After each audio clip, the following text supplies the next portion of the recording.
Meu bom dia a todos. Eu sou Articlina Guimarães, eu sou juíza de Direito do Tribunal de Justiça do Amazonas, titular de uma vara especializada no combate ao abuso e exploração sexual de crianças e adolescentes. E sou também cabocla do interior do estado do Amazonas, nascida lá na cidade, numa comunidade, na verdade, da cidade de Manacapuru. Eu estou aqui hoje para conversar com vocês sobre violência sexual, mas que é um assunto muito delicado, né? Mas antes de tudo eu gostaria de agradecer ao desembargador Chalub, diretor da Escola do Servidor, pelo convite, né? Agradecer também aqui a parceria da SEDUC e eu vou apresentar aqui também meu diretor de secretaria, que está hoje comigo aqui, o Dr. Janderson, e ele vai se apresentar para vocês e depois a gente volta a conversar. Olá pessoal, meu nome é Janderson, acho que algumas pessoas já me conhecem. E só para quebrar um pouco o protocolo, eu queria mandar um abraço aí para o pessoal, primeiramente de Tefé, onde eu passei aí 1 ano e meio no juizado especial, primeira vara, segunda vara. Eu queria mandar um abraço para o pessoal de Itacoatiara, onde eu estive na terceira vara, o pessoal de Manacapuru, o pessoal de Iranduba. Então a gente vai estar aqui juntamente com a doutora Articlina para abordar esse tema aí tão importante, tão relevante hoje na nossa sociedade.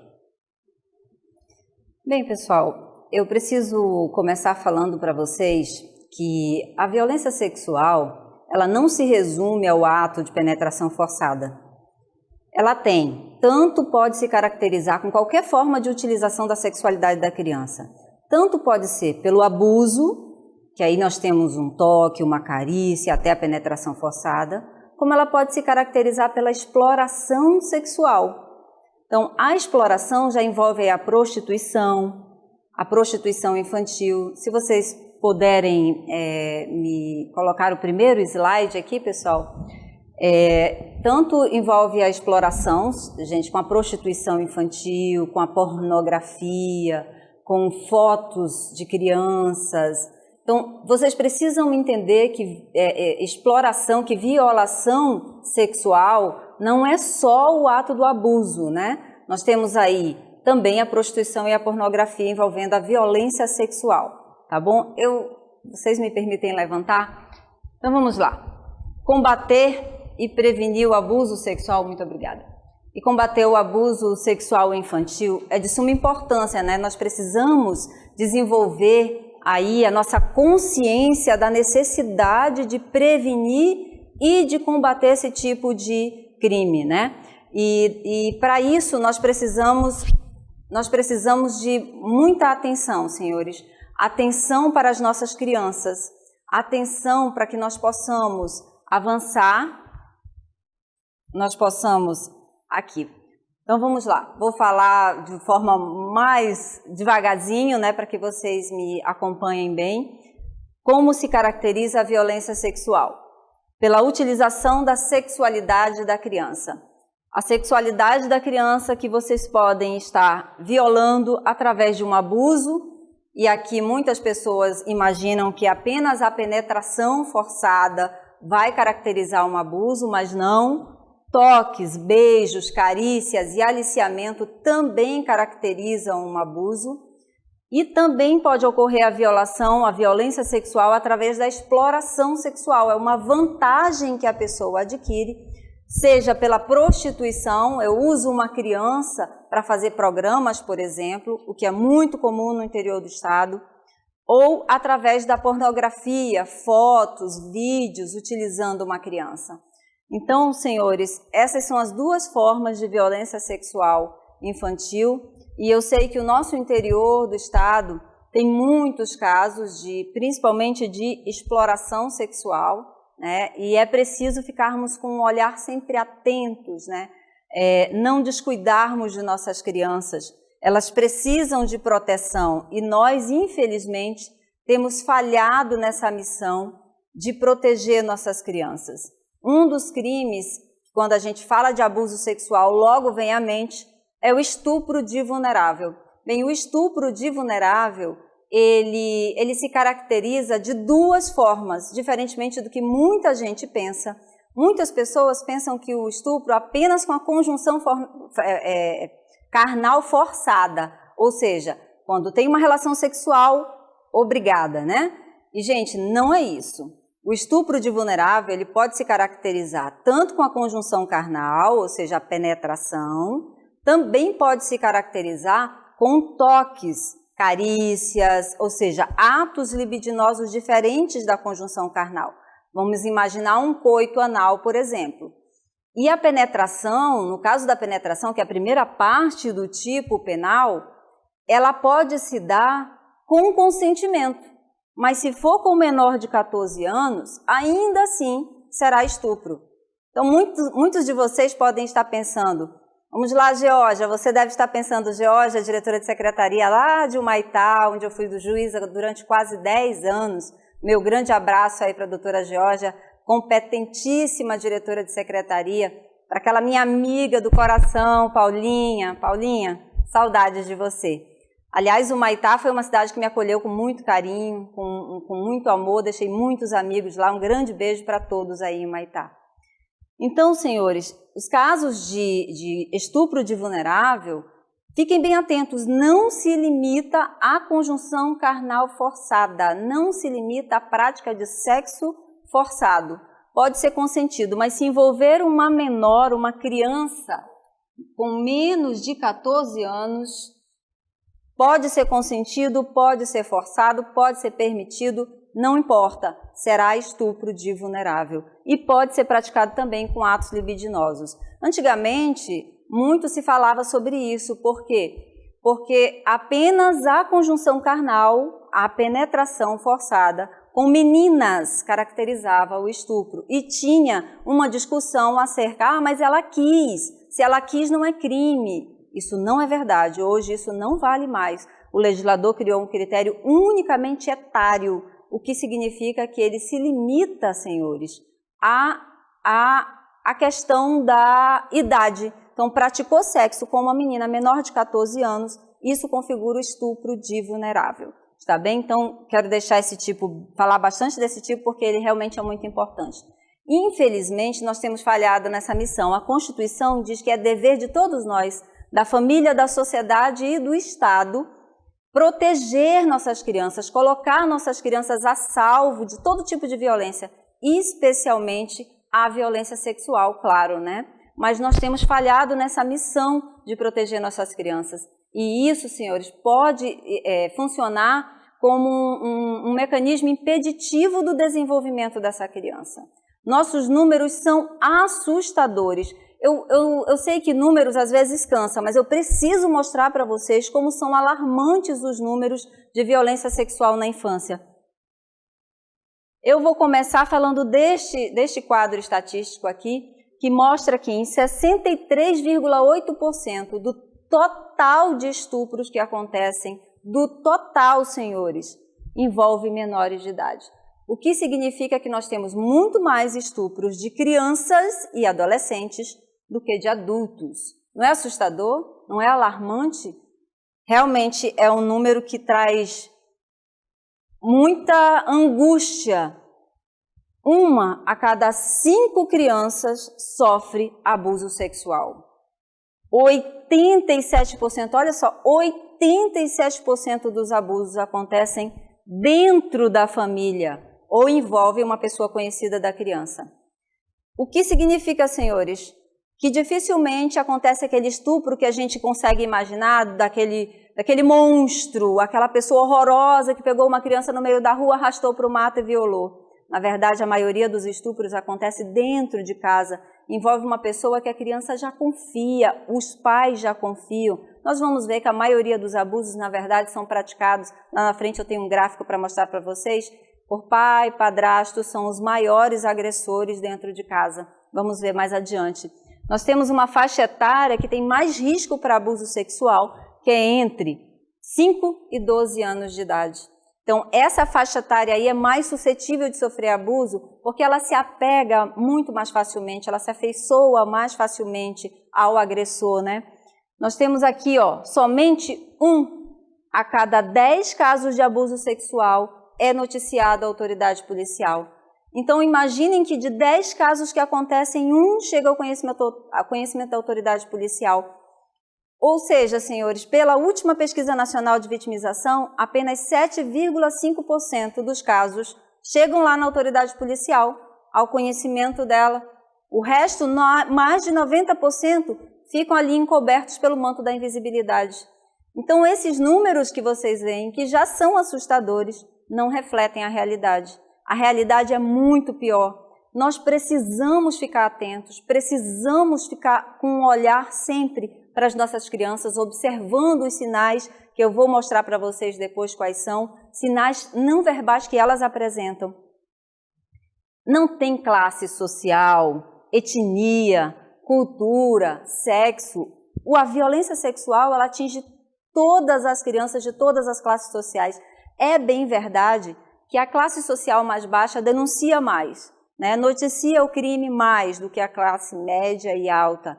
Isso por inúmeros motivos, né?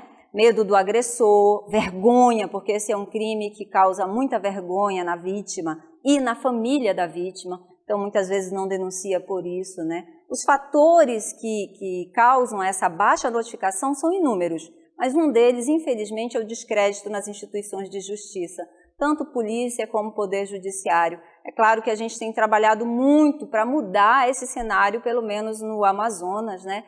Dando uma justiça mais célere e prioritária a esses casos.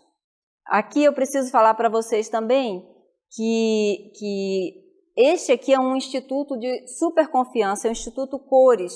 Então, esses dados são muito confiáveis, tá bom? Esse é uma outra estatística que vem do Disque Denúncia Nacional, que é o canal de denúncia nacional, que é o Disque 100. Foram registrados mais de 17 mil notificações de violência sexual contra a criança no ano de 2018. Só no Amazonas, só pelo Disque 100, foram 442 notificações, né? E isso só pelo Disque 100. A Secretaria de Segurança Pública já nos traz os dados que, em 2017, foram 686 notificações, em 2018, 809 notificações de violência sexual contra a criança. Um aumento de quase 20% entre um ano e outro. É assustador, não é, gente? E lembrem-se, esses números aqui não refletem a realidade. Isso é só o que é notificado, só o que chega ao conhecimento da autoridade policial. Imaginem o que fica lá encoberto pelo manto da invisibilidade. É muito pior que isso, né? Então, a gente precisa manter o tempo todo um olhar atento. Aqui nós temos um quadro que mostra perfeitamente que a maioria dos abusos, 75,9%, é praticado por uma pessoa conhecida da criança. Não é um estranho, é uma pessoa conhecida, é um vizinho, é um primo, é um padrasto, às vezes o próprio pai, né? A maioria dos abusadores, pela nossa pesquisa, é de pai e padrasto. E o abuso acontece, na maioria das vezes, dentro de casa. É muito importante ter em mente que essa violação, na maioria das vezes, acontece dentro de casa. E como eu falei um pouco antes para vocês, o abusador, o agressor sexual, não é aquele monstro, não. O monstro é muito raro, gente, muito raro mesmo. A maioria dos agressores tem esse perfil sedutor. Ele é aquela pessoa que chega, que protege a criança, que se preocupa com a criança, ele é carinhoso com a criança, ele conquista a confiança da criança. Quando ele consegue conquistar a confiança da criança, ele começa a dividir segredos com ela. Aí ele conta aquele segredo para quê? Para testar se aquela criança consegue guardar segredo. Quando ele percebe, agora eu ganhei a confiança dela, eu sei que ela consegue guardar um segredo, aí ele parte para o próximo passo. E o próximo passo é a agressão sexual. A agressão sexual que ele não começa logo praticando uma penetração forçada, não. Ele começa com um toque, um selinho, não tem nada demais, vamos dar um selinho, né? Ele depois avança para uma coisinha mais, que a criança não percebe que a violência sexual está acontecendo, né? E aí é nesse momento que ele começa a usar alguns mecanismos para manter a criança em silêncio. Então, a criança, depois que ele pratica aquele primeiro abuso, que a criança começa a ficar desconfortável, ele começa dando recompensas. Então ele diz, não, deixa eu tocar e eu te dou o brinquedo que tu quiser. A criança deixa porque acha que não tem nada demais, ela já confia nele, ela não acha que aquilo é errado, e aí ela permite. E ele continua com as recompensas, doces, fazer o que ela quer, né? Eu tive um caso, falando de recompensas, que era o seguinte, a vítima relatou que o agressor era o padrasto dela, e ele prometia para ela assim, vamos jogar cartas? Quem ganhar pode pedir do outro o que quiser, para o outro fazer. E eles já começaram a jogar cartas e ele deixava ela ganhar. Então ela ganhava e pedia dele, hoje você vai lavar a louça para mim, e ele lavava. Depois ela ganhava de novo, e hoje você vai limpar a casa para mim. Quando ela estava bem confiante que todas as vezes ela ia ganhar, aí ele começou a ganhar. Jogar de verdade e ganhar. E aí o que ele pedia? Eu quero só um selinho inocente. E aí ela dava o selinho inocente. Da próxima vez, ele deixava ela ganhar uma vezinha, aí ganhava de novo e já pediu um toque. E depois ele foi pedindo, até chegar à penetração realmente. A mãe dela, a mãe da menina, não descobriu, porque ela não ficou atenta aos sinais que ela apresentou. A mãe foi descobrir quando ela engravidou. Então, imagina, ele usava como mecanismo, no começo, a recompensa. Mas depois ele começou a usar o segundo mecanismo, a ameaça. Então, quando ela disse, eu vou contar para a mamãe, ele disse, eu vou dizer que você me seduziu, eu vou dizer que para sua mãe, que você é que quis, que você pediu para eu fazer. E além disso, ele dizia, quando a sua mãe descobrir, eu mato seus irmãos, sua mãe e você. Então, a menina amedrontada não contava. Ela só foi descobrir realmente porque engravidou, senão a mãe não tinha descoberto a agressão sexual. Então, fiquem atentos, o agressor ele é muito artimanioso, né? Eu digo que a primeira coisa que nós temos que fazer para combater o abuso sexual, temos que fazê-lo em duas frentes. Punição, sem dúvida nenhuma, prevenção e punição. São os dois caminhos. Claro que a prevenção, indubitavelmente, é o melhor caminho.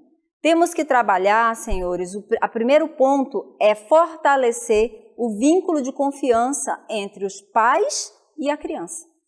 Se nós fortalecermos esse vínculo, a criança vai conseguir conversar sobre certos assuntos com seus pais. Agora, como nós vimos anteriormente, muitas dessas agressões, elas acontecem dentro de casa. E aí, quando ela acontece dentro de casa, é preciso fortalecer um outro vínculo da criança com a escola, com o professor. Então, o professor, nós temos que despertar nele a consciência do papel dele nessa rede de proteção. Nós temos que ir lá para dentro das escolas, gente. E é por isso que o Tribunal de Justiça do Amazonas lançou esse ano, em maio, uma campanha de enfrentamento ao abuso e à exploração sexual infantil. Então, nós levamos personagens para dentro das escolas e brincamos de ensinar a autodefesa para as crianças. A ideia foi ensinar as crianças a se defenderem. Nós, na verdade, trabalhamos em várias frentes, com as crianças diretamente, dividimos os públicos, os mais pequenininhos trabalhamos com os personagens e os maiores trabalhamos com teatro, os perigos da internet e outras coisas, né? Mas também conversamos com os professores, despertando nele essa consciência do papel deles nessa proteção, né? Nessa rede de proteção. Trabalhamos com os pais, para fazer eles ligarem o desconfiômetro, né? E ficar atento aos sinais que as crianças apresentam quando estão sendo vítimas de violência sexual. Então, aqui vocês podem perceber, eu estou aqui, ó, sou eu mesma, vestida aqui de fênix. A ideia era interagir com as crianças, era mostrar para as crianças como se defender, o que era um toque malicioso, o que era um toque afetuoso, ensiná-las a diferenciar uma coisa da outra. Nós lá brincamos com as crianças de a história do bombonzinho, que o agressor ele sempre chega oferecendo um bombom, um biscoito, uma bolacha. Eu tive o caso de uma criança que ele oferecia pão duro. Ela todo dia, às 5 da manhã, estava na porta da casa dele para receber pão duro. E para isso ela permitia que ele tocasse nas partes íntimas dela. Muita carência, eu sei que a questão social é uma das questões que leva muitas vezes a violências diversas, uma delas a violência sexual. A questão cultural também, infelizmente, no nosso interior do estado nós temos muito essa questão cultural da permissão para avançar e tocar nas partes íntimas, e até nós temos muitos casos, né, de pais que engravidam suas filhas, infelizmente, né? Mas a gente precisa enfrentar essa questão, né? Não dá para dizer, é cultural e acabou. Não, a gente precisa mostrar que isso está errado e que nossas crianças precisam estar a salvo disso, protegidas disso. E como eu falei, a Constituição nos dá esse dever, essa obrigação de proteger nossas crianças. É da sociedade, é da família, é do Estado essa obrigação, né? Então, campanhas como essa, vocês podem pensar, doutora, mas aí o tribunal tem muitos recursos. Não, gente, a gente fez com recursos da atividade privada. Buscamos parceiros aqui, tudo foi feito com parceria. OAB foi nossa parceira, Defensoria Pública foi nossa parceira, atividade privada foram nossos parceiros, né? Clínicas como Patrícia Bandeira de Mello nos ajudou a patrocinar um concurso, porque dentro da campanha nós fizemos um concurso de cartinhas, desenhos, cartazes, e aí esse tema foi trabalhado pelos professores na sala de aula. Nós mandamos material para o professor e o professor trabalhou, inclusive um material que eu aconselho vocês a acessarem, da série Defenda-se. São entre 13 e 14 vídeos que ensinam crianças e adolescentes a se defenderem de violências sexuais, né? É maravilhoso, eu super recomendo, é de domínio público, todos podem ir lá baixar. Inclusive, falem para os professores aí na cidade de vocês que eles podem usar esse material para trabalhar esse assunto com as crianças. É excelente realmente o material, vale a pena, né? Eu vou passar para vocês um pequeno vídeo de como foi essa campanha e dizer que vocês podem fazer conosco aí essa versão em maio do ano que vem. Imaginem todo o Amazonas envolvido nessa campanha. Seria maravilhoso saber que em Humaitá, lá dentro das escolas, a campanha está acontecendo, nós estamos orientando nossos pequenos de forma interativa, como foi essa campanha. Vou soltar o vídeo para vocês, tá bom?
Como vocês viram, foi uma campanha que realmente a gente foi para dentro das escolas. Nós não trabalhamos de panfletagem. Panfletagem teve também, mas isso foi o mínimo, né? Infelizmente, as campanhas hoje elas se limitam a fazer essa distribuição de panfletos, e muitas vezes sobe-se no palanque e fala um pouco ali, discursa. Não, a campanha que é efetiva, gente, ela tem que ir para dentro das escolas, tem que conversar com as crianças, tem que interagir com as crianças, não só falar para as crianças, brincar com elas é a melhor forma de ensiná-las. E essa campanha, para mim, assim, foi uma realização. Nós fomos para várias escolas. O resultado foi maravilhoso. Quando a gente saía de lá, já tinha denúncia. Em cada escola, nós tivemos pelo menos 2, 3 denúncias. Então, para mim, eu já salvei algumas crianças.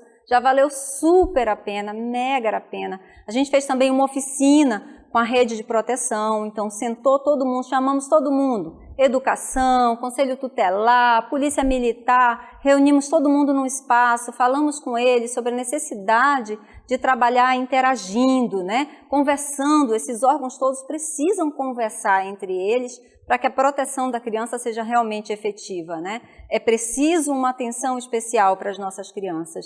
E, senhores, nós todos, professores, sociedade, pai, mãe, precisamos ficar atentos aos sinais não verbais que as crianças apresentam. As crianças dão, senhores, sinais, um pedido de socorro. Então, elas apresentam, por exemplo, queda no rendimento escolar, mudanças bruscas no comportamento, medos que elas não tinham antes e elas passam a ter, desenhos com questões sexuais que elas não desenhavam antes. Por exemplo, durante a campanha, que nós fizemos esse concurso de desenhos, cartinhas, teve muita denúncia. Criança que desenhava um homem e uma mulher, e ela no meio, e o homem com o pênis. Imagina, criança normalmente não desenha órgãos sexuais. Crianças normalmente os desenhos são coloridos, retratam flores, o céu, um jardim. De repente você vê aquele desenho de uma criança preto e branco com monstros. Isso tem que te chamar a atenção. Isso tem que despertar em você o desconfiômetro, né? E aí você precisa ficar atento. Depressão, automutilação. Automutilação é muito comum. As crianças se cortam quando elas estão sendo vítimas de violência sexual, principalmente em punhos, né? Partes do corpo, elas começam a usar blusas de manga comprida. E isso para esconder a mutilação, para esconder o abuso que às vezes deixa marca, né? Ela se torna extremamente reservada. Ela quer estar no cantinho dela, no quarto dela, né? E aí você pensa apenas que ela tá naquela idade ali de adolescente, aborrecente e que está isolada. Não, fiquem atentos, isso pode ser um pedido de socorro. Vocês precisam verificar se a criança apresenta dor na região genital, anal, atitudes sexuais inadequadas. Eu tenho muitos casos de crianças entre 3 e 4 anos que a mãe descobriu porque percebeu a menina manipulando as partes íntimas. Então, uma criança de 3, 4 anos manipulando a parte íntima não é normal, não é comum. Liga o desconfiômetro, vai lá, senta com a tua criança, conversa com ela, acredita na palavra dela, isso é muito importante. Muitos não acreditam, acham que a criança está inventando. Acredita, dá o voto de confiança e aí vai, investiga, verifica quem é que está mais próximo daquela criança. Quando ela fica perto de quem que ela está ficando sem jeito, que ela está ficando tímida, né? Tem que manter esse olhar atento o tempo todo, pessoal. Sim, eu preciso falar para vocês dos transtornos que uma criança vítima de violência sexual apresenta. Uma criança vítima de abuso sexual, ela tem transtornos de personalidades muito aparentes. Ela tem autoimagem prejudicada. Essa autoimagem prejudicada, ela vai se manifestar em algumas atitudes. Por exemplo, eu tive um caso de uma jovem, 13 anos, ela foi abusada pelo fisioterapeuta. E aí ela relatava que ela gostava muito de ir à igreja. E depois que isso aconteceu com ela chegava na porta da igreja e não conseguia entrar.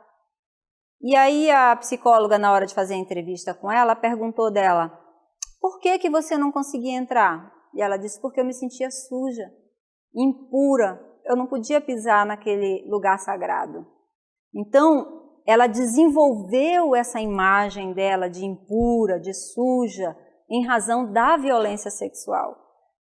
É um transtorno de personalidade muito visível, né? Também há um sentimento de culpa enorme. As vítimas, elas acham, é porque eu usava uma saia muito curta que eu chamei a atenção do agressor. É porque eu sentei no colo dele daquela vez que ele ficou com vontade de fazer isso comigo. Fui eu que despertei nele isso. E a gente precisa ficar atento e tratar dessa criança. Depressão, muitas desenvolvem depressão. Essa criança que eu mencionei, que não conseguia entrar na igreja, ela entrou num processo de depressão profunda.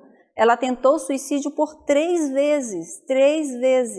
Né? Ela estava tão magrinha, que parecia que ela ia quebrar com um sopro. Muita dor, muito sofrimento. Elas têm pensamentos suicidas, como eu falei, vários relatos, eu diria que pelo menos 80% das vítimas que são ouvidas relatam que já tentaram alguma vez se matar. A dor é muito profunda, a dor de você passar por uma violência dessa e depois todo o calvário que você passa quando você tem que denunciar. Não é fácil, eu vou falar desse calvário já para vocês, né? Eu tenho um outro exemplo de uma menina que foi, na verdade 2 meninas, que foram abusadas pelo avô, e elas diziam assim, doutora, por favor, Se a senhora condenar ele, deixa ele cumprir a pena em casa. Ele é um homem bom. Ele só tem esse problema, mas tirando isso, ele é um homem muito bom. Quer dizer, ela não consegue ver nele o problema. Essa menina tentou suicídio 3 vezes. 3 vezes. Ela, automutilação, ela tem o corpo todo mutilado, todo cortado. Ela cortou pernas, braço, ela se machucava o tempo inteiro. Ela se culpa, ela acha que a culpa não foi dele, foi dela, né? Então, isso é muito comum, as crianças, meninos e meninas, sofrerem desse tipo de transtorno de personalidade. Evidencia uma situação de violência sexual.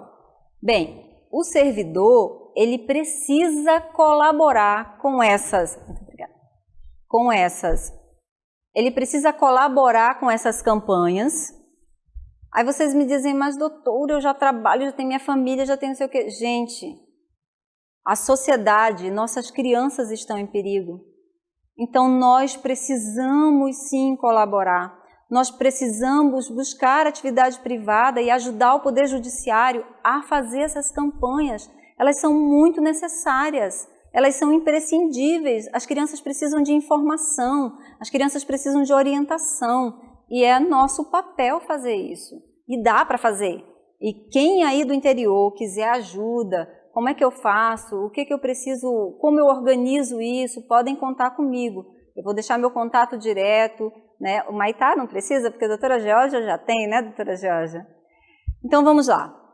Colaborar com as campanhas de prevenção é essencial.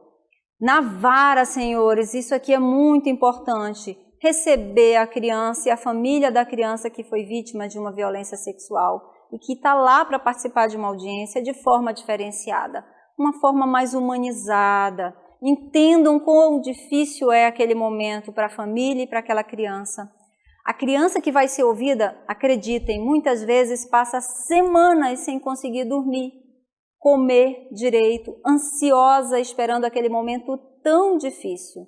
Porque quando uma criança é vítima de uma violência sexual, que ela resolve relatar o abuso, vocês não têm ideia do calvário, do sofrimento que essa criança passa. Vamos lá, as pesquisas indicam que pelo menos 11 vezes ela tem que repetir a agressão sexual que ela sofreu. Isso é muito difícil, é difícil para um adulto, imaginem para uma criança, falar para pessoas estranhas que ela nunca viu na vida, que sofreu uma agressão na parte íntima dela. É muito difícil. E as pesquisas indicam que elas falam. Para a professora, normalmente é a pessoa que ela primeiro procura. Depois ela fala para o diretor, que a professora leva logo para o gestor da escola, né, o diretor.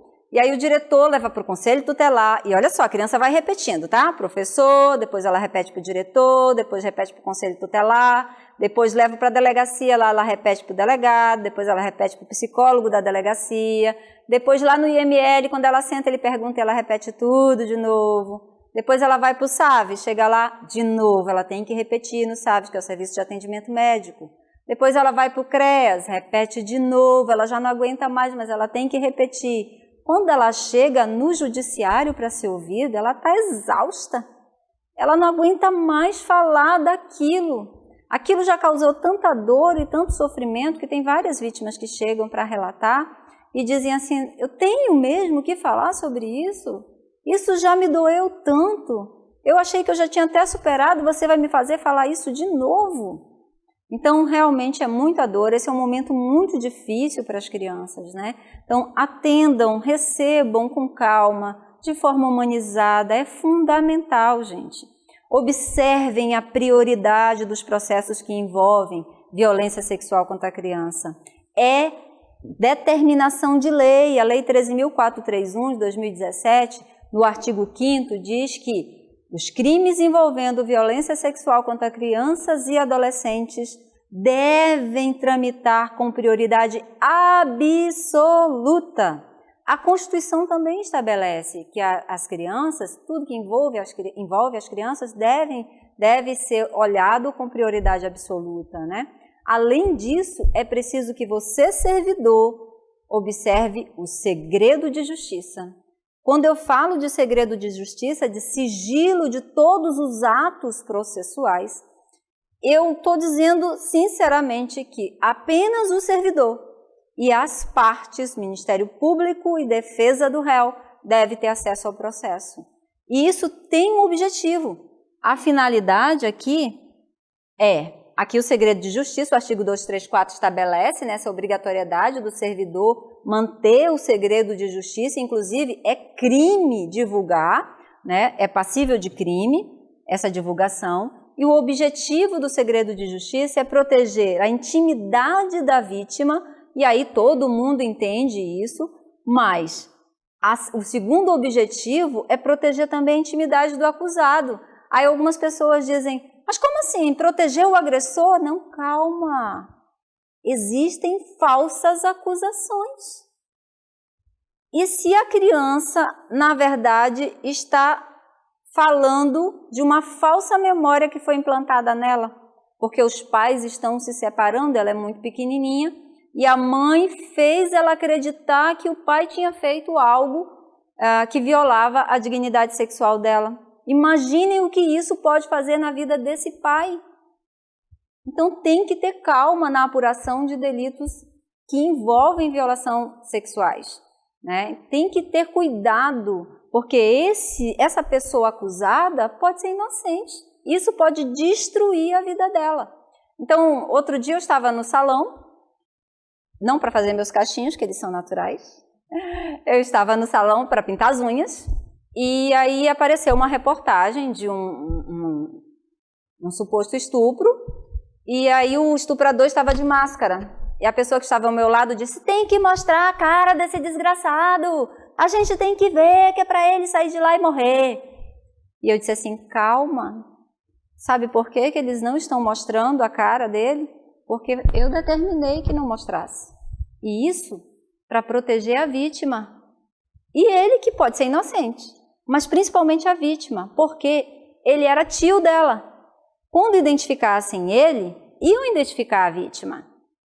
Porque era a única sobrinha dele, todo mundo na vizinhança sabia, eles moravam na mesma casa, então ia identificar. Então é preciso pensar que quando você não identifica o acusado, muitas vezes você está, na verdade, protegendo também a vítima junto com ele, porque ele ali está na condição de suposto agressor. É preciso provar que ele praticou. E aí quando a gente entra na seara da prova, é bom que vocês lembrem que antigamente a palavra da vítima ela tinha pouco valor. Mas hoje ela tem muita relevância e somada às outras provas, como por exemplo uma prova pericial, pode levar a uma condenação. Aí vocês devem estar se perguntando, mas aí doutora, e quando for seu ato libidinoso, um toque, uma carícia, sem penetração, como é que vai provar? Aí a palavra da vítima adquire mais relevância ainda. E aí nós temos também, claro, outras provas. Nós temos testemunhas que viram, por exemplo, a criança saindo várias vezes lá da casa do agressor. Nós temos muitas vezes testemunhas que viram a vítima sentada no colo dele.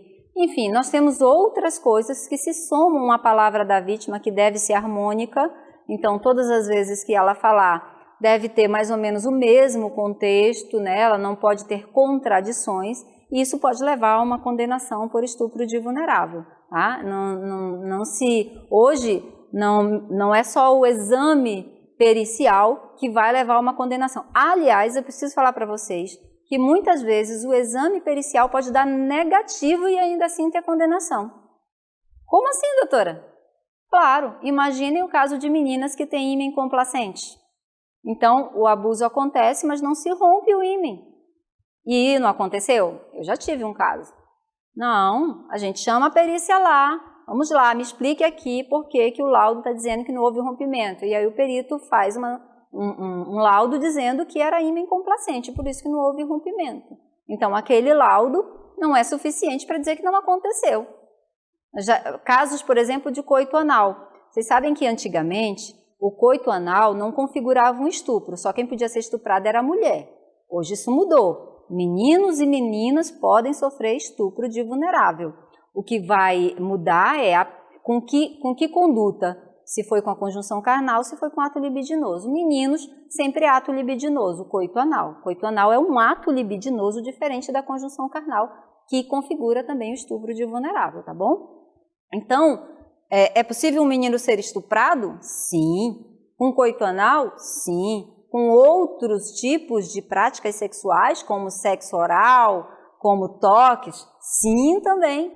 E como é que eu vou provar isso, doutora? Bem, o coito anal não necessariamente deixa vestígio. Então, é possível que, se o exame for feito em seguida, logo após, o perito encontre vestígios. Mas pode ser que não. Então, o exame de coito anal, ele não é como o exame de conjunção carnal.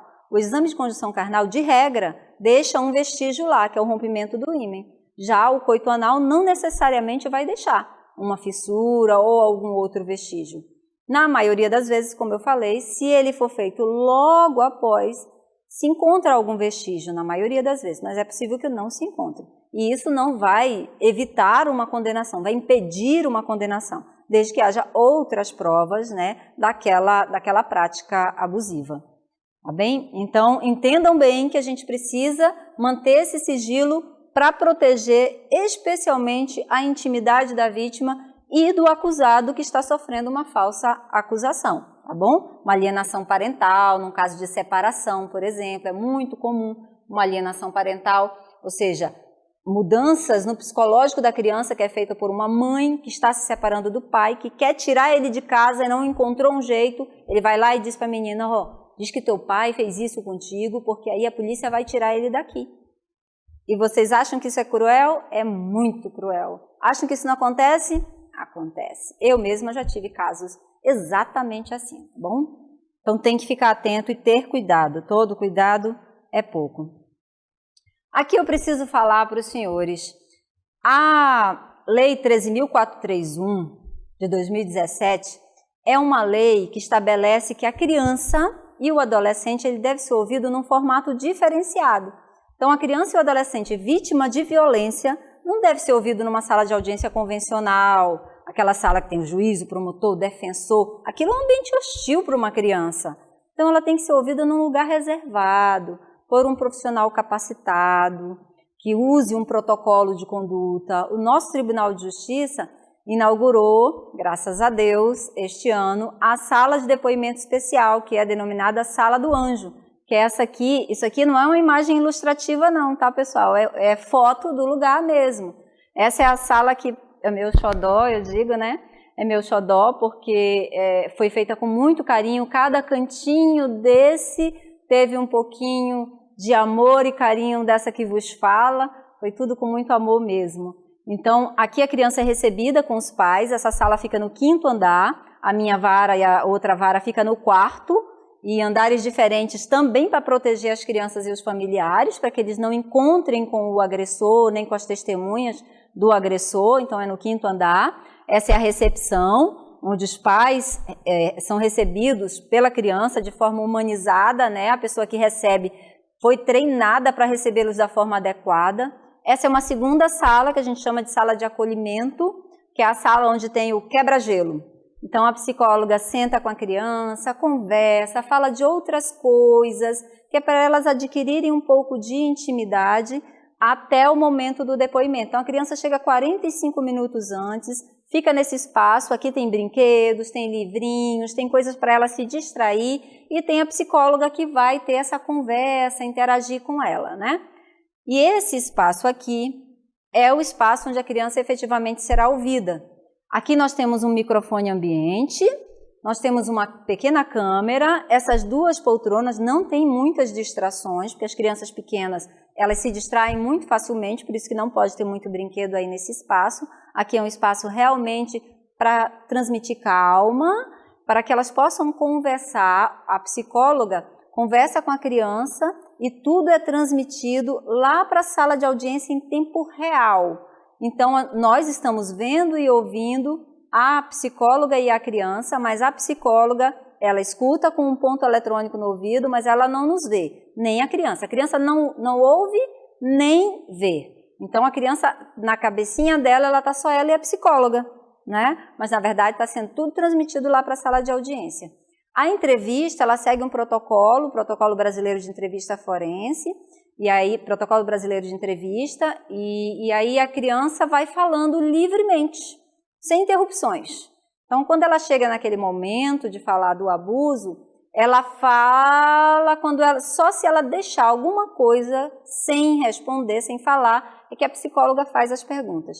No final, tanto a defesa como a acusação têm direito de fazer perguntas. E aí, isso vai lá no ponto para ela, a psicóloga, e a psicóloga transforma aquela pergunta no formato adequado da criança, né? E da linguagem da criança. Imagina, uma criança muito pequenininha tem que fazer a pergunta que ela entenda, né? Então, o advogado lá embaixo, muitas vezes, é sem noção, e ele faz umas perguntas assim, que graças a Deus que a criança não ouve, porque aí eu filtro, né? Eu não permito que a pergunta seja feita. Imagina, teve uma vez que um advogado perguntou assim, doutora, pergunte dela, a menina tinha 8 anos, tá? Sofreu um abuso com conjunção carnal, e o advogado queria que eu deixasse perguntar se a menina gozou. É uma pergunta horrorosa mesmo, pois é, mas ele queria perguntar. Óbvio que eu não permiti, isso não vai levar a nada no processo, não acrescenta nada no processo e revitimiza, né? Então nós não podemos permitir. Outro advogado queria que eu perguntasse do rapaz que tinha sofrido a violência sexual, se ele já tinha se entendido como homossexual na época da violência. O que isso tem de importância, gente? Se ele já sabia que ele era homossexual, isso não importa, homossexuais também podem ser violados, também podem sofrer estupro, assim como meninas que se prostituem podem sofrer estupro, né? Então isso não tem importância nenhuma, a gente filtra essas perguntas e não permite que ela chegue até a criança para não revitimizá-la, tá bom? Então esse espaço é um espaço muito especial e é claro, a gente precisa pensar, mas doutora, no interior aqui a gente não tem não, é verdade. Quando o presidente inaugurou a segunda vara, da onde eu sou titular, também não tinha não, pessoal. E eu também corri atrás para a gente conseguir parceiros e junto com o Ministério Público do Trabalho a gente conseguiu fazer esse espaço que hoje é tão bonito e que causa tanto orgulho a todos nós, né? Então assim, vamos tentar soluções alternativas, eu sei que não é fácil, nosso interior é muito carente, eu fui juíza durante 12 anos no interior do estado do Amazonas, fui de Humaitá, fui de Itapiranga, fui de Canutama, que vocês sabem como é a cidade de Canutama, muito, muito carente. A gente precisa ser proativo, a gente precisa ir em busca de soluções para driblar as nossas dificuldades. Não podemos esperar as soluções caírem do céu, não vão cair. Então, se você quer fazer a diferença, e acredite, uma sala como essa faz a diferença na vida de uma criança. Porque as crianças relatam que o momento mais difícil, pior do que o abuso, é o momento que elas têm que falar desse abuso para pessoas estranhas, que ela nunca viu. Imagina, outro dia eu fiz uma carta precatória e aí veio o vídeo e a criança foi ouvida assim com o juiz, o promotor, todos homens, de terno, aí tinha o serventuário da justiça digitando, aí tinha gente entrando e saindo, e a criança do lado da mãe num constrangimento, era um menino, e ele estava num constrangimento que eu chorei quando eu vi esse vídeo, de imaginar que dor, que sofrimento que aquela criança passou para relatar aquilo. Então, eu chamo vocês, servidores, vamos lá, vamos fazer a diferença na vida dessas crianças, vamos trabalhar com campanhas, vamos trabalhar tentando montar uma sala dessa no interior do estado. Tenham certeza, se alguém tomar a frente, vai acontecer, vamos lá, vamos começar, vamos fazer um movimento inicial. Eu sei que depois todo mundo vai no banzeiro, né? Então vamos lá, vamos, a gente consegue, tá bom? As duas varas, eu falei antes que a gente precisa trabalhar em duas frentes, é a prevenção e a punição. Aqui em Manaus, as duas varas de crimes contra a dignidade sexual de criança e adolescente julgaram juntas de janeiro de 2018 até o final do mês passado quase 1.500 ações. Quase 1.500 ações. Eu quero dizer para vocês que esses processos, eles são de difícil instrução. A instrução é demorada. A criança, para falar, ela não chega lá e fala, eu sofri uma violência sexual, foi assim, assim. Não é assim. Eu já tive uma criança que levou 5 horas para falar. 5 horas. E a gente precisa respeitar o tempo da criança. A criança, ela precisa primeiro ganhar confiança no profissional que está ali na frente dela. Então o profissional fala da escola, do melhor amigo, do papai, do tio, do não sei o quê, até chegar no assunto que é difícil para ela falar. E às vezes ela fala de tudo, quando chega naquele assunto ela trava, não consegue. E aí a gente tem duas alternativas, dizer que não consegue acabar, encerrar ali, e aí a punição vai ser difícil, porque às vezes a gente só tem a palavra da criança, não tem uma prova pericial, ou a gente tem que ter essa paciência, essa calma. Eu tive uma criança de 7 anos, quando ela entrou na sala de depoimento, essa sala que vocês viram, ela estava agarrada no pescoço da mãe chorando. E eu vi lá da sala de audiência e falei no ponto para a minha psicóloga, olha, não, essa criança não está pronta para falar.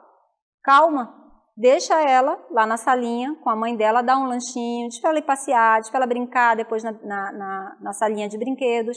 E depois a gente volta e continua essa audiência. Eu deixei todo mundo do lado de fora esperando, fui fazer outra audiência, depois eu terminei, voltei e tentei a segunda vez. Na segunda vez a menina era outra criança. Ela sentou no chão com a psicóloga, começaram a conversar e fluiu e ela falou detalhes do abuso. Então viram a diferença que fez? O cuidado, a atenção, respeitar o tempo da criança me possibilitou realmente fazer uma prova correta, né? Então é preciso ter essa calma, essas audiências demoram, esses processos são longos, a gente muitas vezes tem muitas testemunhas para ouvir, mas é preciso respeitar o tempo da criança. O normal é que a gente faça no máximo umas 3 ou 4 audiências por dia. Eu estou fazendo hoje até 14, as duas salas de audiência, até 14 audiências, ou seja, 7 cada uma, mas isso é porque tem muitos processos antigos onde a gente consegue ouvir poucas pessoas, então estou conseguindo por isso, mas não é o normal, não é possível, porque é demorada essas audiências. Então a gente tem julgado bastante, tanto a primeira como a segunda vara, graças a Deus, temos feito dado celeridade para esses tipos de crime, porque eles precisam de uma atenção especial. E a gente precisa também ter atenção para cuidar de nossas crianças, tá bom? Aqui, pessoal, essa aqui vos fala, que adora um açaí com farinha e peixe frito, né? Eu ousei escrever um poemazinho falando sobre a violência sexual. E aí eu queria muito ler para vocês, um poema usando o nosso amazonês, mais conhecido como o nosso caboquês, e é uma simples homenagem que eu gostaria de fazer, eu queria ler aqui para vocês, tá bom? Então vamos lá. O assunto é muito sério, então não vou arrudear. Sobre violência sexual vou falar. E a vítima é o Curuminha Cunhantã. Não deixe o apresentado se aproxegar. Corra para sua mãe contar. Não deixe o pai, o tio ou o vizinho com conversa de dar bombonzinho, te tocar, te bulinar e ainda te ameaçar, se alguma coisa você contar. Não enfrente a dor da violência com o silêncio ou a malemolência.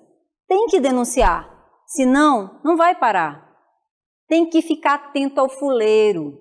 Nem todo mundo é beiradeiro. Eles sempre chegam de mansinho, de forma muito carinhosa. Vem todo puxando prosa. Não caia nessa não, maninho. Fique esperto e dê no pé, para ninguém te dizer telezé. Se a criança cai na lábia do nojento, em casa muda de comportamento. Fica meio mané, numa leseira baré. Espia só os sinais.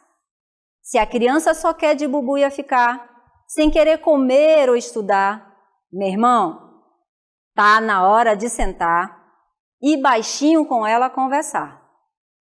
Quando a criança te falar, não vá dela duvidar. Tem que investigar e ao delegado tudo comunicar. Nem com nojo deixe pra lá.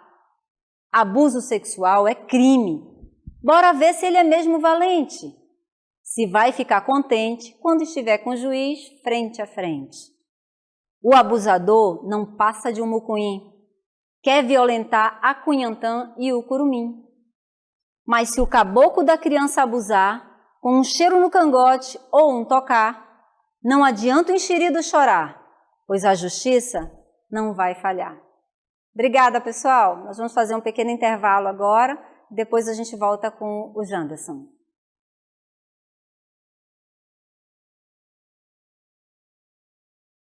Você agora para a gente abordar o papel da secretaria nesse tema tão relevante e importante, que vocês viram aí que a doutora Articlina é uma entusiasta, né?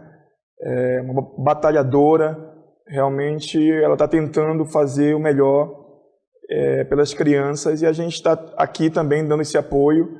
E vocês viram aí que, na explanação dela a importância, né? Ela frisou no slide ali do papel do servidor, né? Então o papel da secretaria é muito importante. A gente vai tentar abordar aqui de uma forma mais informal, até porque muitos de vocês já sabem mais ou menos como funciona o rito, né? O procedimento até a gente tentar chegar à instrução desse processo, até chegar à finalidade que é a sentença, né? O julgamento desse processo. Eu queria contar 2 casos aqui que aconteceram na vara, na questão do sigilo que a doutora abordou, né? Isso a gente até ri hoje, porque a vara estava no início, né, doutora? Eu acho que a doutora lembra dessa situação, né? Teve uma servidora que, na época, a mãe de uma vítima, né, nos procurou. A vara estava no início, acho que estava com 1 mês, mais ou menos, de funcionamento, e a gente não tinha muito esses cuidados em relação ao sigilo do processo, ao segredo de justiça do processo, né? E uma servidora acabou passando a senha desse processo para uma pessoa, uma mãe de uma vítima, né? E causou um tumulto, uma confusão bem acentuada na nossa vara, né? E ali a gente viu, a doutora, né? Ela sempre reúne, sempre planeja com antecedência.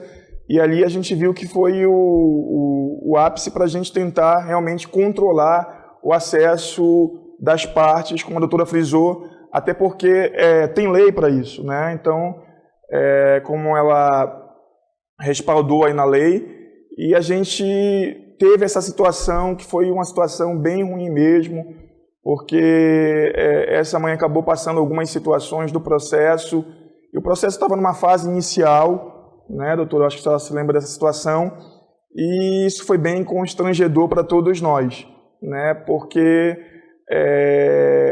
deixou de ser preservada a imagem da criança, né, deixou de ser preservada a imagem do acusado, até porque o acusado, até que se prove ao contrário, ele é inocente, né, uma presunção que a gente tem que levar em consideração, e isso é muito importante. E eu vou contar um outro caso, né? Esse caso também foi bem assim, nos deixou todos da secretaria bem tristes, né? Porque tinha um réu, né? Um agressor, um abusador, que a doutora tinha expedido um mandado de prisão, e ele foi na secretaria, no atendimento, na vara, né? Buscar informações. Infelizmente, alguém passou a senha desse processo para esse réu naquele momento, né? O réu estava com uma situação de mandado de prisão pendente de cumprimento, né?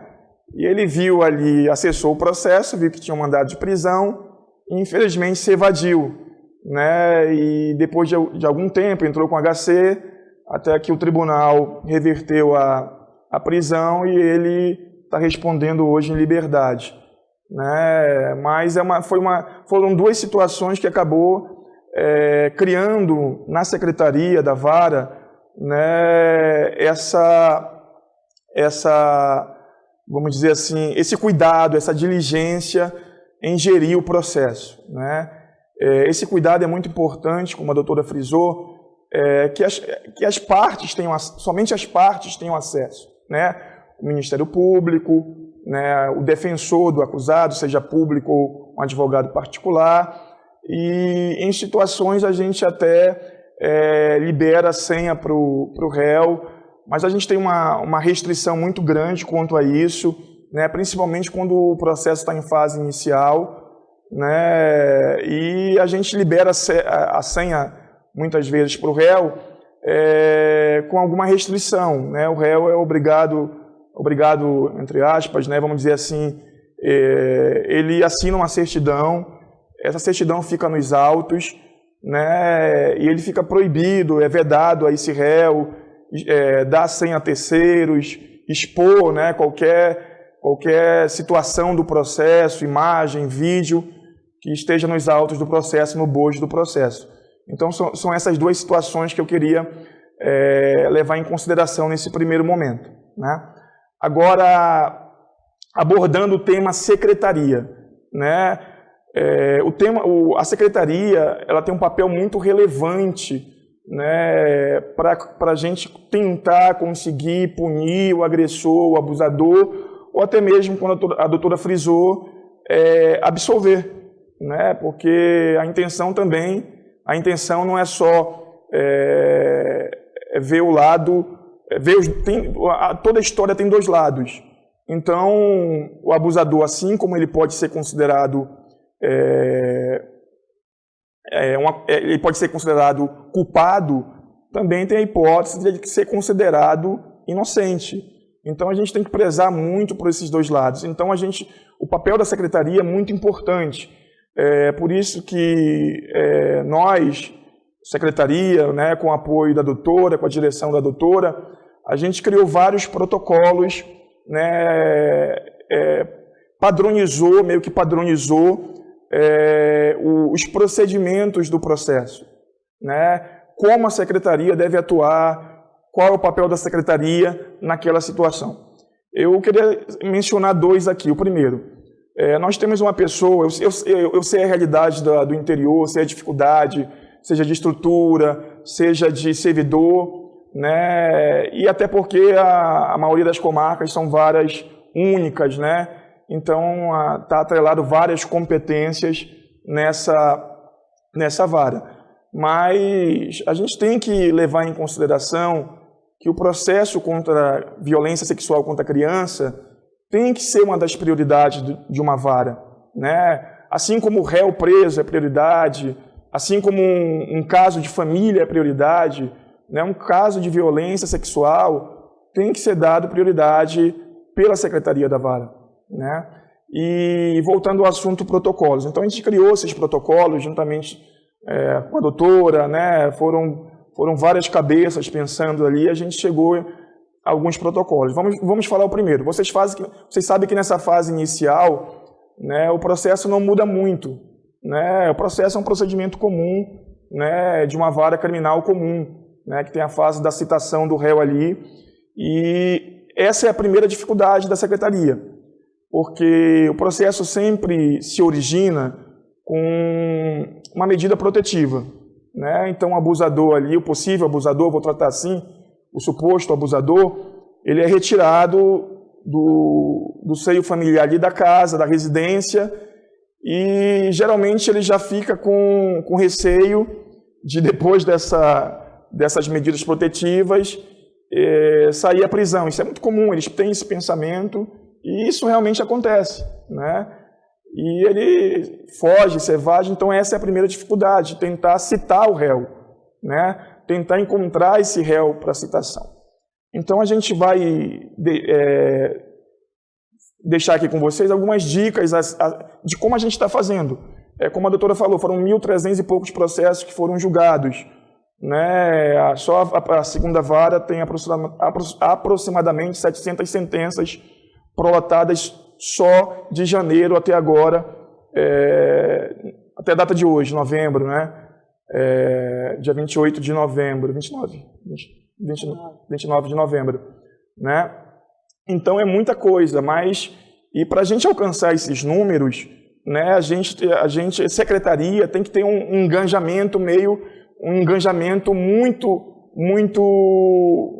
pesado, tem que ter dedicação, tem que ter realmente comprometimento do servidor, do funcionário, né, para a gente tentar chegar à conclusão desse processo. Então, nesse primeiro momento de citação, a gente implantou algumas coisas que a gente viu que funcionou. Primeira coisa, nesses inquéritos novos, né, geralmente tem telefone, né, tem alguns dados ali que a gente tem e-mails, que a gente tenta utilizar a nosso favor. Por exemplo, a gente conseguiu um telefone na vara, né, isso vocês podem também conseguir, né? Eu acho que qualquer vara tem, às vezes, um telefone lá, pode ser doado ou pode ser transferido ser utilizado provisoriamente na vara. Né? E a gente verificou que mandando mensagem de WhatsApp, mensagem de texto, né, com textos informais, não dizendo do que se trata, né, para ele comparecer na vara, porque tem um processo que é do interesse dele, isso logrou muito êxito, muito resultado. Muita gente mesmo comparece até hoje, e isso está no protocolo, né, assim como sai o mandado de citação, sai uma cartinha pelo correio para ele comparecer à vara também, né, e sai também uma mensagem de texto de WhatsApp, e se ele tiver até e-mail, a gente manda para que ele compareça na vara, né, com a finalidade de ser citado. Né. Como vocês sabem, esse processo tem a lei, né, da violência, a lei do depoimento especial, ela aborda a questão da produção antecipada da prova. Né. Então, geralmente o promotor de justiça, quando oferece a denúncia, ele também pede ali a produção antecipada da prova. Né. E a doutora, na decisão dela, ela faz uma decisão, né, com todos os mecanismos para a gente fazer a citação do réu, né, uma decisão genérica que tem, nessa decisão sai até para a gente já o edital, se o réu não foi encontrado, para fazer pesquisa e etc. Mas também sai uma outra decisão, né, para a secretaria já pautar a produção antecipada de prova. Por isso a importância da secretaria se dedicar o máximo possível para tentar citar o réu, porque aí, ao invés de a gente marcar uma audiência de produção antecipada de prova, a gente já agenda a audiência de instrução, audiência una, né, de instrução e julgamento. Né? Mas já aconteceram alguns casos, né, que a gente pautou a audiência de produção antecipada de prova, né, e nesse intervalo o réu foi citado e nós conseguimos, com êxito, ali já transformar essa produção antecipada em uma audiência de instrução e julgamento una, né, para a conclusão do processo. Então, são meios que a gente tem que encontrar para localizar esse réu. Né? O réu dificilmente ele some realmente, a gente tenta fazer pesquisa. A gente utiliza hoje na Secretaria da 2ª Vara mais ou menos 10 sistemas judiciais, né, para tentar localizar esse réu. Né? Por exemplo, o réu não conseguiu ser citado, né? Existe uma pessoa hoje na vara específica, né, para fazer a citação. Quando sai a denúncia, sai a decisão de recebimento da denúncia para citar o réu, né, tem um servidor, um estagiário, um funcionário, né, muito comprometido, por sinal, para fazer todo esse trabalho. É um trabalho que realmente tem que ser minucioso, porque tem que levar em consideração o cadastro das partes. Né?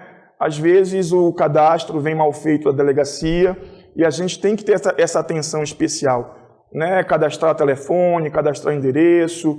Né? Às vezes no próprio inquérito policial o réu já muda de endereço. Né? Por exemplo, na capa e logo na contracapa do inquérito vem ali o boletim de ocorrência, como vocês sabem. Né? E ali está o endereço do réu.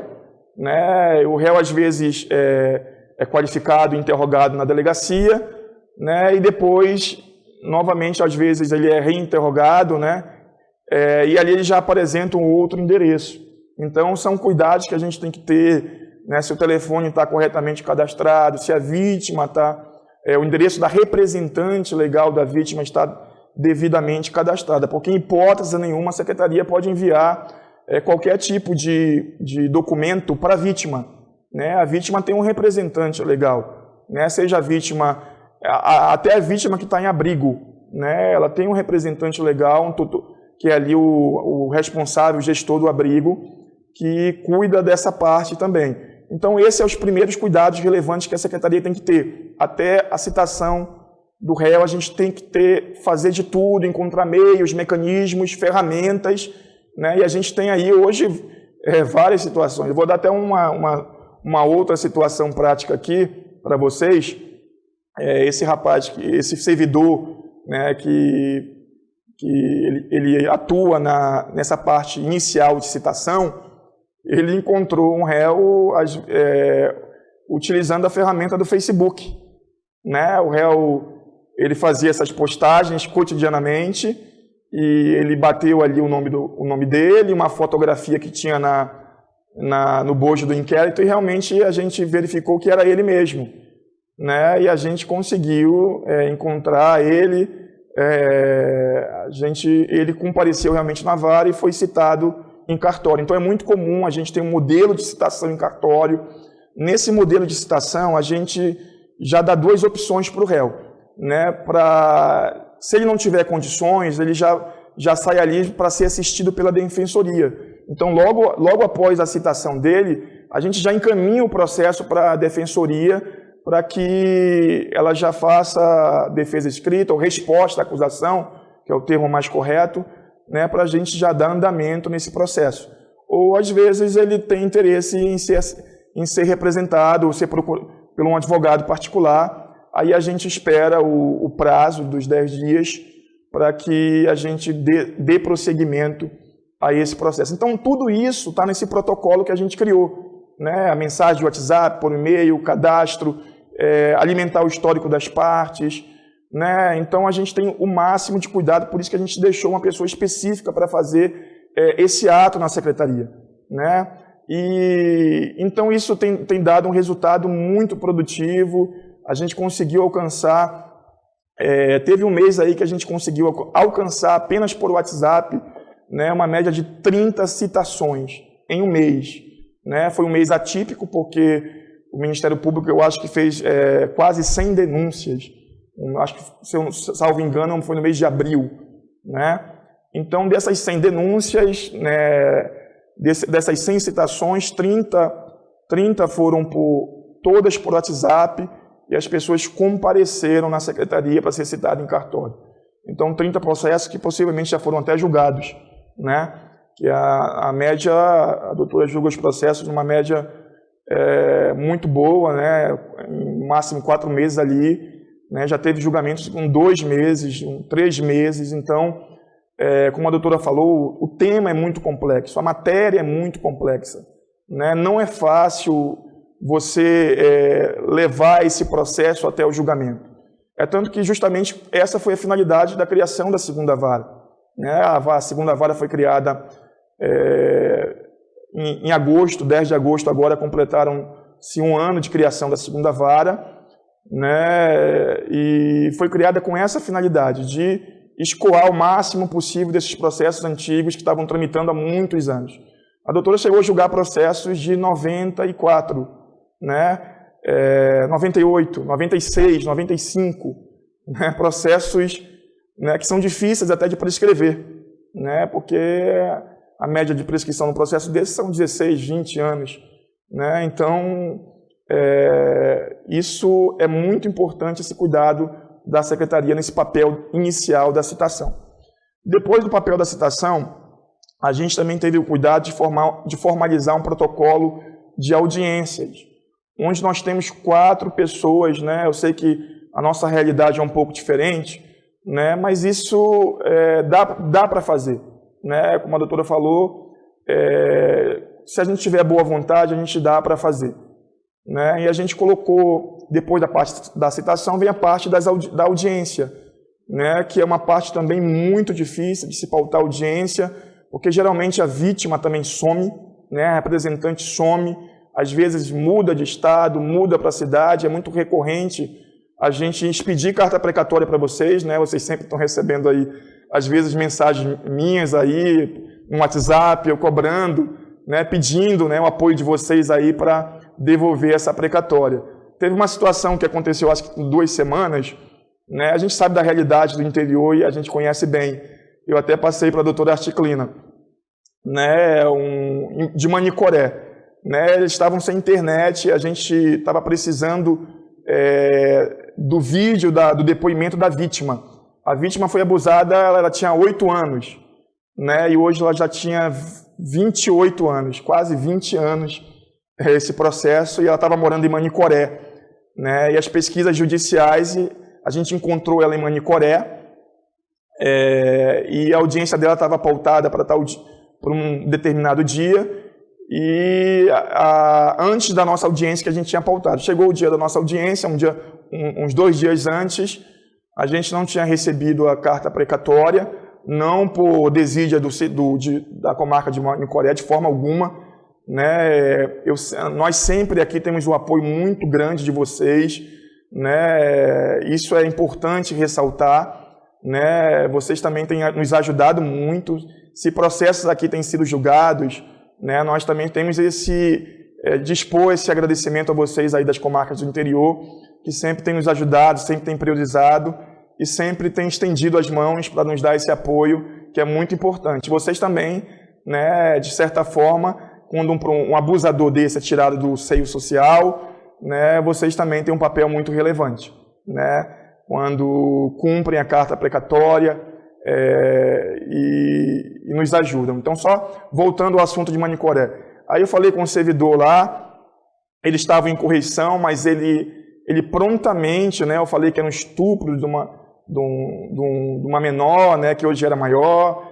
Ele entendeu a importância do tema, a relevância do tema, e ele acabou, não tinha como mandar o vídeo, né, porque o correio, você sabe, demora um pouco para chegar aqui, e a internet dele estava muito ruim para ele mandar pelo Google Drive, né. É importante também que até nos nossos ofícios, quando a gente expede carta precatória, né, a gente até pede a vocês que, às vezes, se tiver internet, que mande também pelo Google Drive, porque é uma ferramenta que vai diminuir o custo aí de vocês também de enviar pelos correios, né? E o Google Drive também não era possível enviar pelo Google Drive. E esse colega, de uma forma muito legal, vamos dizer assim, né, ele se comprometeu e mandou os vídeos por WhatsApp. Né? Eu recebi os vídeos por WhatsApp, né, com esse apoio dele. Né? Eu quero até agradecer o colega aí de Manicoré, da segunda vara de Manicoré. Né? Então, agradecer esse apoio que você... E o processo acabou sendo julgado, né? Foi finalizado o processo no dia da audiência. Né? Não deu para a gente juntar no SAG, porque o arquivo estava diferente, mas deu para a gente baixar o vídeo, colocar no CD, a defesa assistiu o vídeo, né? O Ministério Público assistiu o vídeo, a doutora assistiu o vídeo, então deu tudo certo. Então são essas práticas, né, que a gente tem que tentar trazer para o nosso dia a dia. Né? Nós temos hoje ferramentas importantes que a gente pode utilizar, né, no judiciário para a gente tentar agilizar, dinamizar, né, melhorar os andamentos processuais. Né? Além disso, eu queria só frisar mais uma coisa. Nós tínhamos esse ano quase 400 processos de Meta 2 para julgar. Meta 2 que eu falo, né, não eram só processos de 2015 para baixo. Eram processos de 2008, 2009, 2006, 99, 2000, 2001, 2002.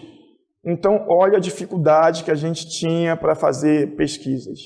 Né? Porque se passaram 20, 15 anos que o processo estava parado, e quando a vara foi criada, né, foi estabelecido na portaria de criação da vara, na resolução de criação da vara, que a vara receberia processos não instruídos.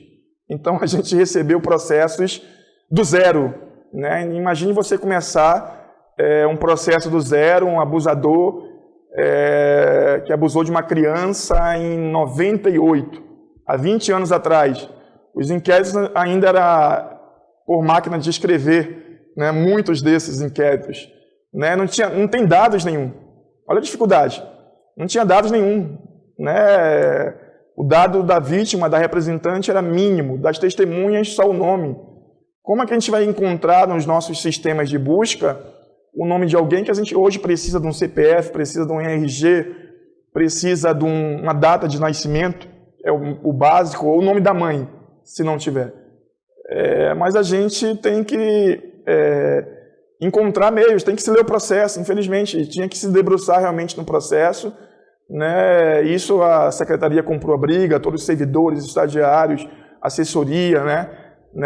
E a gente ia se debruçando e às vezes numa página solta do processo ali, a gente encontrava ali e conseguia achar, localizar a vítima.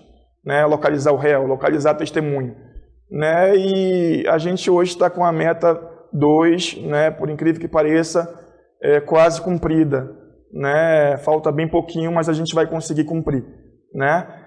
Mas tudo isso partiu de uma ideia, né, partiu dessa premissa da doutora, do engajamento da doutora Articlina, né, nessa causa, e isso foi muito importante, né. Ela comprou essa briga e nós também juntos ali compramos, né, os estagiários, servidores e Ministério Público, Defensoria.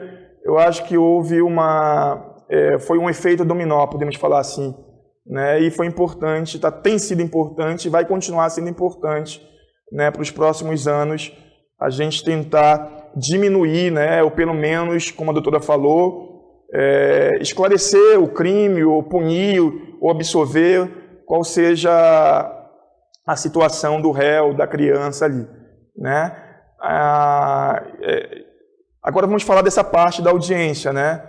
Como eu falei, só voltando, eu acabei me estendendo um pouquinho, mas só voltando àquela parte que a gente tem alguns servidores, estagiários, que cuidam da parte dessa audiência. Então, o primeiro cuidado que a gente tem é jamais mandar qualquer correspondência para vítima, para o menor, né, para a criança, né, muito menos ligar para ela, tua audiência vai ser tal dia, né. Então a gente tem esse cuidado no corpo do mandado, no texto do mandado. A gente tem alguns cuidados que a gente coloca, né, como tentar preservar o contato entre criança e agressor. Isso é muito importante. Como vocês viram as fotos aí, a nossa sala do anjo, né, como a gente chama, a sala do anjo 2, da segunda vara da dignidade sexual, é uma sala que fica no 5º andar, e a nossa vara fica no 4º andar. Então é muito difícil a gente tem que tentar evitar esse contato entre o abusador, entre criança, entre representante e testemunhas. É claro, não vou dizer para vocês que já aconteceu, né? Eu seria mentiroso dizer que não aconteceu, porque já aconteceram sim, né? Mas a gente às vezes aprende, né, cometendo alguns erros. E hoje tem uma sala separada para o réu, né? A vara tem uma estrutura muito boa, né? O réu fica numa sala separada, as testemunhas ficam numa outra sala separada, né? E tem a sala onde as crianças também ficam separadas. Então existe o mínimo de contato possível, né? Hoje o contato é claro que às vezes acontece de se encontrarem, mas ali a gente já tem uma ideia criada, né? Uma rotina criada, né? De, por exemplo, acabou o depoimento da criança, a criança tem uma equipe do serviço social, de psicologia, né, que fica em contato com a vara para que a criança seja liberada, né, e de lá do 5º andar ela já desce, já vai embora sem ter nenhum contato com o agressor, né, pelo isolamento que o agressor fica e pelas testemunhas. Isso também é muito importante, né, para preservar, como a doutora falou na exposição dela, a imagem tanto do abusador como da criança que é abusada, né? Então, você sabe que não é fácil para a gente chegar até a finalização de um processo desse, né? Vocês viram aí que é meio mastigante, mas tem como a gente fazer, né? Com boa vontade, a gente consegue fazer o que a gente quiser, né? Então, eu sei que no interior há essa dificuldade de estrutura, né? Os fóruns, são poucos fóruns que são do tribunal, né? Mas, como a doutora falou, se houver um engajamento, se vocês comprarem essa ideia, né? É importante isso, né? Comprar uma ideia, né? Se vocês comprarem essa ideia, eu tenho certeza que vocês vão começar a ter resultados bem satisfatórios em relação a esse tipo de crime, né? Que a gente sabe que acontece no interior, né? A gente sabe que acontece muito. E esse tipo de crime é mais difícil ainda porque acontece geralmente na seara da família, né? Ou de pessoas conhecidas. Geralmente você vendo o processo é um vizinho, é um pai, ou é um padrasto, um avô, um tio, né? Então são pessoas conhecidas. Dificilmente, né, a gente se pega a gente vê nos autos do processo que não seja dessa seara familiar ou de conhecidos, né? Então, é mais uma dificuldade que a gente se tem, né? Então, essas pessoas que trabalham em audiência, elas fazem todo esse procedimento para que no dia da audiência, né, esteja tudo pronto para que a juíza julgue, né, para que o promotor acuse, ofereça as alegações finais, né, e em alguns casos, né, a doutora também já sentencia em audiência, que também é bem difícil nesses casos, mas um número bem positivo de sentenças que são realizadas em audiências. Tudo graças a esse trabalho que é realizado, né, até chegar à conclusão do processo. Então, eu queria só citar essas duas partes, a parte da citação e a parte da audiência, que é importante. Então, nessa parte da audiência, que a gente faz as pesquisas, às vezes o mandado não voltou, a secretaria tem que cobrar a central de mandados com antecedência, né? Então, tudo é realmente bem definido, as pessoas são comprometidas, então dificilmente chega um processo na audiência sem que já esteja prontamente ali tudo certinho, direitinho, para que a doutora possa julgar esse processo. É trabalhoso, né? Temos que ter muito cuidado, muito zelo, mas a gente consegue fazer com muito êxito quando a gente quer, né? Então, eu acho que eram essas dicas que eu queria frisar, que eu acho que foram as mais importantes, né? Essa parte da citação e essa parte da audiência, né? E aqui eu acho que deixar aberto de vocês aí, né, para fazer perguntas para a doutora, que abordou brilhantemente aí o tema. Eu falei para vocês, ela é uma entusiasta, tem conhecimento de causa, né? Ela não está aqui, ela conhece mesmo, né, a causa, ela participa de todos os cursos possíveis, né? Então a gente sabe que ela é bem engajada e como ela se colocou à disposição, e nós colocamos também à disposição de vocês. Quando estiverem aqui por Manaus, quiserem conhecer a vara, quiserem conhecer a Sala do Anjo, né, quiserem ver como a doutora faz as audiências. Então é bem interessante, né? E não é difícil, pessoal. Eu quero uma última coisa para encerrar minha participação. Como a doutora falou, a gente, pela grande quantidade de processos que a gente tinha de Meta 2,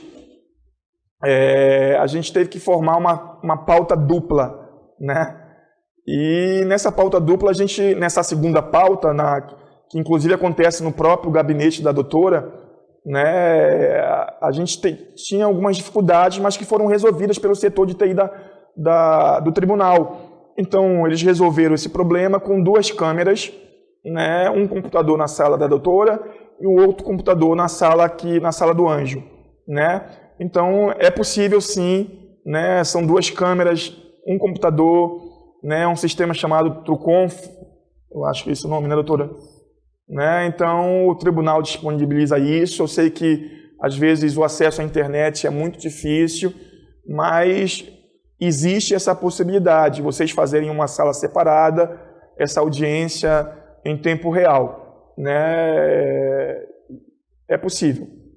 Eu acho que, então, eu queria mais uma vez deixar meu abraço aí para os colegas, diretores do interior, né? Muito, muito bom, fico muito honrado, muito privilegiado de poder participar desse curso aqui para vocês. Agradecer a Willa, que é a diretora da Escola do Servidor, o desembargador Chalub, né, que é o diretor, e a doutora Chiclina também, por ter me convidado a estar aqui com vocês, né, e deixar meu abraço carinhoso em cada comarca. Eu sei da dificuldade dos colegas diretores, dos colegas servidores, dos colegas cedidos pela prefeitura, né? Então, o trabalho de vocês aí é muito importante, muito relevante, né? O tribunal chegou agora, eu acho que adquiriu o selo prata, né, do CNJ. Isso, graças a vocês têm um papel fundamental, que o interior sempre teve uma produtividade muito alta, né? Mas só para quebrar o protocolo mais uma vez direito, eu queria mandar, eu acho que talvez não tivesse no início da aula, mas eu queria deixar meu abraço carinhoso, fraterno, o pessoal lá de Tefé, onde eu trabalhei no juizado, mais uma vez, o pessoal de Itacoatiara, na terceira vara, né, o pessoal do Fórum, do Suporte de Itacoatiara, o pessoal de Manacapuru, né, onde eu passei quase 4 anos no juizado, né, os colegas lá, Ronald, o Wilker, Ian, Dona Mara, né, um abraço a todos vocês, o Mark, e Iranduba, onde eu passei por último na segunda vara, deixar um abraço carinhoso aí em todos da segunda vara, e também me coloco à disposição para qualquer dúvida, eu acho que a maioria tem meu WhatsApp, né, fique à vontade, tá bom? Obrigado, pessoal. Bom, está chegando aqui a primeira pergunta, né? Nós estamos abertos, como o Janderson já falou, a perguntas e começamos a conversar com vocês. O de Juruá, ele diz: bom dia, doutora. Necessariamente para servir de intercessor das perguntas da audiência para a vítima, precisa ser um psicólogo? Excelente pergunta. Não precisa ser um psicólogo. A lei impõe que seja um profissional capacitado. E profissional capacitado é aquele que recebeu um treinamento para conduzir aquela entrevista. E, assim, o Tribunal de Justiça, ele trouxe o primeiro treinamento, teve um público ainda pequeno, porque não dava para ser muita gente nesse primeiro momento, mas a ideia é levar esse treinamento do depoimento especial para todo o interior, inclusive talvez até usando este link aqui. Então não precisa não ser um psicólogo, basta ser um profissional capacitado. Pode ser alguém da vara, pode ser um servidor da vara, inclusive qualquer um de vocês que quiser receber um treinamento na nossa vara, eu estou me pondo à disposição. É só planejar, só que infelizmente precisa vir para Manaus, né? Para que a gente possa dar esse suporte na prática, botar vocês lá dentro da sala e mostrar como ensinar, mostrar o protocolo para vocês, como seguir, né? A psicóloga que atua na minha vara pode ajudar vocês. Então, qualquer um profissional da vara que quiser receber um treinamento, a segunda vara de crimes contra a dignidade sexual está à disposição de vocês, tá bom? Juruá também. Qual a melhor forma de começar as parcerias e projetos nas escolas da comunidade? Excelente pergunta de novo. Juruá está aí. Obrigado pelas perguntas, pessoal. Nós temos algumas formas. Com certeza absoluta, temos que ter um interlocutor. Então, o melhor é que o juiz da comarca de vocês, faça essa interlocução. Então, procurar, por exemplo, aqui o Ministério Público do Trabalho tem sido um grande parceiro. Eu acredito que o TRT seria um grande parceiro. A Prefeitura do município de vocês seria parceiro nesses projetos para essas campanhas na escola, para a implementação da sala de depoimento especial. A atividade privada, o comércio, gente, quem não quer ajudar a implantar uma sala bonita como essa para que as crianças vítimas de violência sexual sejam ouvidas de uma forma reservada? Todo comerciante da cidade vai querer ajudar. Imagine que cada um dê um pouquinho, daqui a pouco vocês fazem uma sala até mais linda que a minha. Né? Eu digo a minha, me desculpem, mas é porque eu tenho tanto carinho por essa sala que eu termino falando da minha, mas é a sala do Tribunal de Justiça, obviamente. Temos mais perguntas? No momento estamos sem perguntas, eu vou aproveitar para falar um pouquinho. Aqui o Janderson estava falando da audiência e é muito importante que eu não tive até hoje, em mais de um ano de vara, eu não tive nenhuma audiência que foi frustrada porque alguma atividade da secretaria não foi cumprida. Então eles cumprem realmente tudo, eles são muito engajados e eles olham o processo 2 dias antes da audiência para ver se está faltando alguma coisa, né? Então isso dá super certo. Willa, a palavra é sua. Eu quero agradecer as brilhantes apresentações, doutora Articlina, Janderson. A gente vê assim que quando a pessoa gosta do trabalho, a gente vê o brilho nos olhos de vocês. Então, quero agradecer muito pela contribuição, né? E assim, quero aproveitar a presença da doutora Articlina para incentivar vocês também a buscar mais o conhecimento, né? Esse é um tema importante, mas tem outros temas que vocês podem buscar cada vez mais. E a gente está aqui, esse espaço da SEDUC, que a gente estava até conversando, né? Que é um espaço muito importante, a gente quer que vocês aproveitem esse espaço mais. Então, no ano que vem, a gente está encerrando hoje, né, o nosso calendário de 2019, mas a gente espera que no ano que vem vocês tenham mais audiência, participem, mandem para a gente por WhatsApp ou por e-mail as sugestões. A gente quer que vocês digam que temas que vocês querem ver aqui, né? Tem vários temas, tem questões de repente aí da comarca específica, um processo que a gente não tem abordado ainda, que vocês podem mandar. Ano que vem a gente vai ter em média de 10 a 12 aulas, então podem mandar que a gente vai cumprir, tá? Então a gente espera que vocês também compareçam aí nas escolas, né? Incentivem os outros funcionários, os estagiários, o pessoal cedido da prefeitura. Não é só para servidor do tribunal, tá bom? Então, assim, quero agradecer muito pela presença de vocês. A gente tem mais uma pergunta, eu já vou passar de novo para a doutora Articlina, mas antes disso, eu quero dizer que a gente vai fazer a certificação do curso. Então, quem participou pelo menos 5 aulas durante o semestre, tá? A gente vai certificar, só que a gente precisa que vocês mandem para a gente aquelas listas de presença. Tá? Então, encaminhe, pelo menos agora, até antes do recesso, para que a gente possa configurar no sistema e vocês tenham o certificado. Vou passar novamente a palavra para responder a pergunta. Então, Juruá, que está muito ativo aí, nos mandou mais uma pergunta. Deixa eu só dar uma olhadinha. Estamos dispostos a receber este treinamento com certeza, porque infelizmente isso acontece na nossa comunidade. Obrigado muitíssimo, esse está sendo de grande ajuda. Imagina, eu que agradeço imensamente vocês estarem dispostos a nos ouvirem aqui. Agradeço a Willa pelo convite, a Escola do Servidor, né? Porque para mim é muito importante poder colaborar com vocês. Posso sim, a próxima pergunta aqui, poderia fornecer o roteiro para iniciarmos esses trabalhos com projetos nesse sentido?